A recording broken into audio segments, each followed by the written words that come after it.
Career बनाना, reporter, writer या फिर editor बनना, तो आज ही संपर्क करें RJ रमझाझर में। हमारा पता है सुर्रीघाट, बाईपास रोड, पड़ाव चौक, मुंगेली।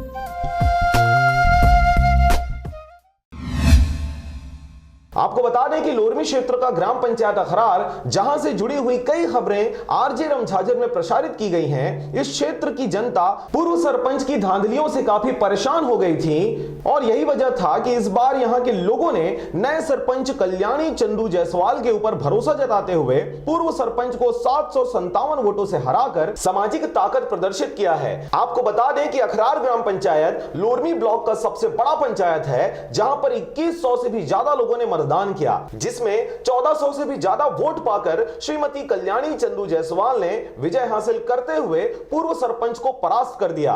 इसी के प्रसाद पर्यंत 11 फरवरी को ग्राम पंचायत में ही नवनिर्वाचित सरपंच श्रीमती कल्याणी चंदू जायसवाल व सभी 20 पंचों को ग्राम पंचायत सचिव मान सिंह परस्ते के द्वारा शपथ दिलाया गया। इसके साथ ही नवनिर्वाचित सरपंच और पंचों ने गांव के विकास के लिए वचनबद्ध होकर नए प्रावधानों पर चर्चा किया। लोरमी से हरजीत भास्कर के साथ ब्यूरो रिपोर्ट RJ रमझाझर।